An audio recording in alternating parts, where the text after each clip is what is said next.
I am Matthew Bridwell, and I'm interviewing my dad here, and we're gonna get to know him a little bit more and what he does for his job. How old are you? 58. Good age. How long have you worked for MUD? I've been there 28 years, going to start my 29th here, the middle of this month. Okay. How much do you make now that you've been there for so long? Well, it's increased every year I've been there, but um, like most people, I don't make enough, and so, but I make a decent wage. If you could do something different in your life, would you? Right now, I like my job. Um, yeah, I could think of all kinds of things I'd love to do, things that that interest me. But as far as a job, but I'm pretty much fixated on the job I have, and I will continue to just do that. Okay. When do you want to retire, or when do you plan on retiring? That's a good question. Everybody asks me when I'm, because I'm 58, and Well, yeah, but you keep in good shape. yeah, my health. What else do I have? I have to finish paying college off, so I'm gonna have to be around for a little bit. There's things I want to buy and things I want to do, but I'm looking at probably 64, 65 maybe at the earliest. That'll give me my 35 years, and that kind of works with the pension, with our with my employer. Yeah, and then you're just gonna see how you feel after. Right. I could go 10 years and make guys mad just because I'm sticking around. How did you start working there? Well, I was in I've always worked different jobs doing construction, and I had a friend of mine that was working there, and we'd always worked together at different outfits, and he said there was a job opening, and so I put in, and um, basically the reason I went there was I didn't want to travel for work. I wanted to stay home. I was newly married, wanted to start a family, I wanted to stay at home, I wanted stability here, and that's what this job was going to give me stability, and I get to stay home. I don't have to do any more traveling and go out of state and do jobs. So that was a big reason why I wanted to work there. Was it something you wanted to do for this long? Well, it goes back to the last question, stability. I'm a construction worker by trade. I used to do concrete. I, poured concrete. I've operated equipment, and this was, I'm still in the construction business. No, I didn't think I was ever going to do this.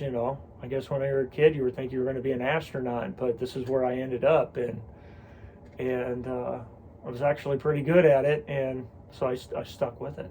So. Do you like where you are now? Yeah. Over the years, I started at the bottom, and I've graduated myself, higher and higher and higher in the company, and I hold that foreman position now, and I do like it. It's different. It's not so much hands-on now, and it starts to be more administrative. So yeah, that's what it. You just kind of graduate into different roles as the years kind of went by. Have you made any sacrifices for this job? Yes, I've on this job.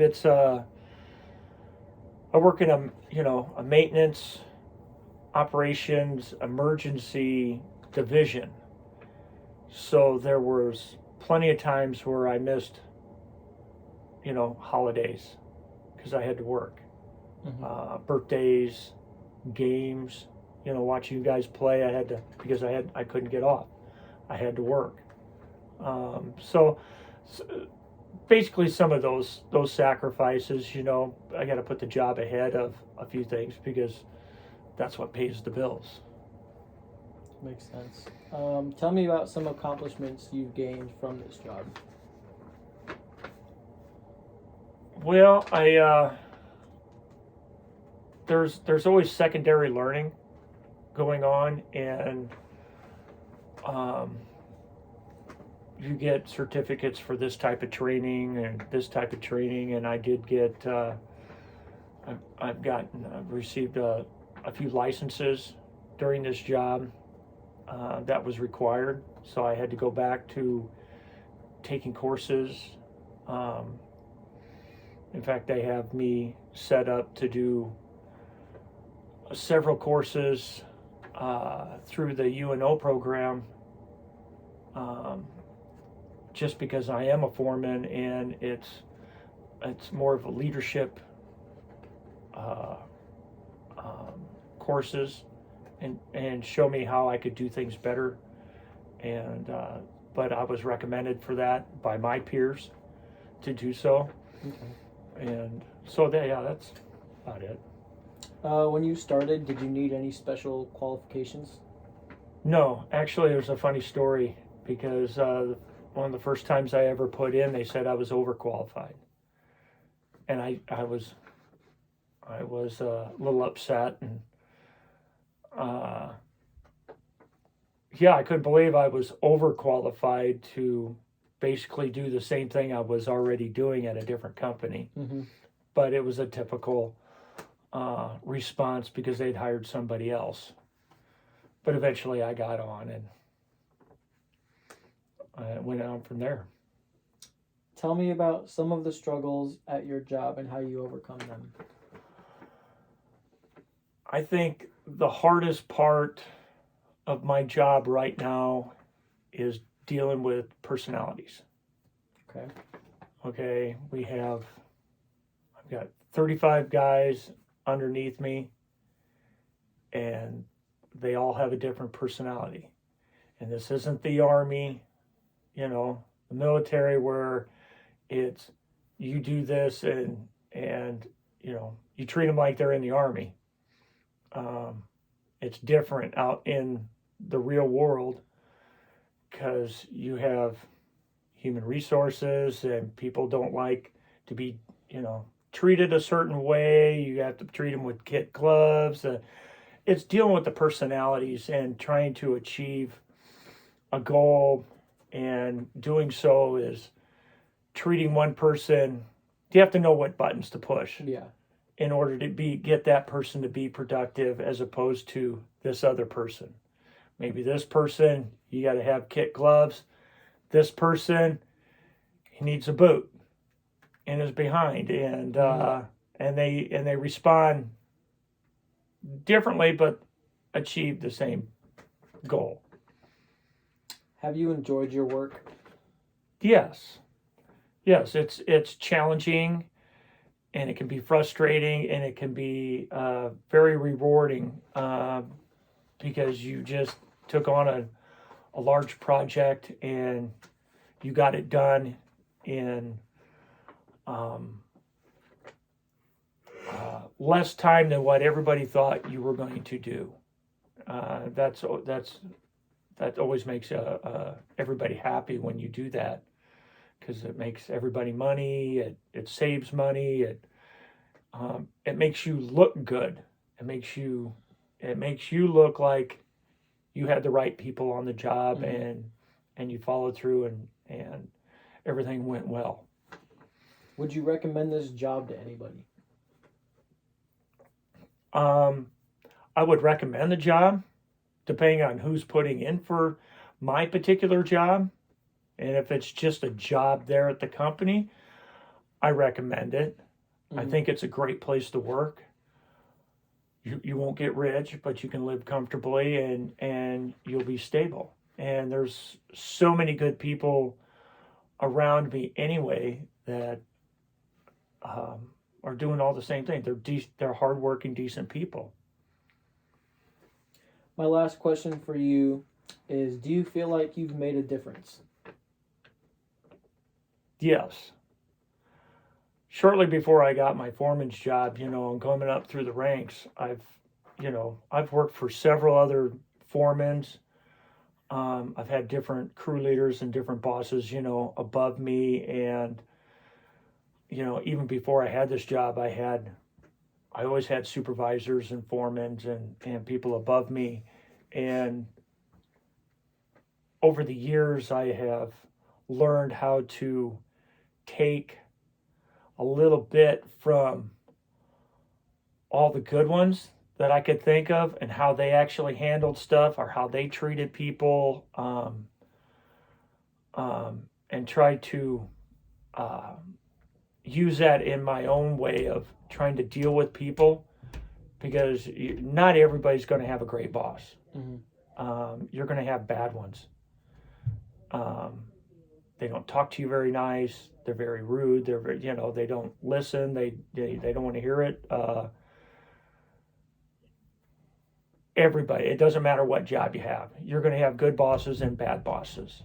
And the good ones are the ones that you really want to emulate and take after and pull some. I still see some of these older bosses, and we discuss things, and they give me little tidbits. We'll try this, or oh, I remember going through that same problem, and this is how I did it. If you surround yourself with good people, you're not going to have a lot of problems. I mean, and that includes trying to figure out who you're going to hire, and just being transparent as a boss. I think that helps. And if you're open and honest with your employees, they respect you. And I think I gained a lot of that back, because previously, the old foreman, he didn't get along with everybody and had everybody at wit's ends. And then when I ended up getting the job, I made it a point to bring everybody back together and smooth things out. And I believe everything's running a lot smoother now. And everybody's willing to help each other out, because they're not angry and upset with So I think I have made a difference in that way. Is there always room for improvement? Definitely. I'm always trying to find a way to improve what I do. Because there's so much. I've always been out in the field, and I'll have more administrative stuff to do.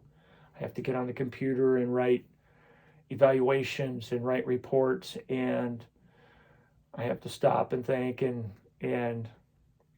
and be clear and precise on what I'm saying. And a lot of times I talk to my peers and have them overlook something before I turn something in, to make sure that everything is okay. And there's a trust factor that you have to have with your employees, and a trust factor that I have to have with my own peers, my own supervisors. And I think I've gotten that, and they're 100% willing to help me out in any case, anything I need. They're willing to step in and give me a hand, and I really do appreciate that, and it makes things go a lot smoother. Well, thank you for your time. I really appreciate it. You're very welcome, sir. Thank you. You have a good rest of your night.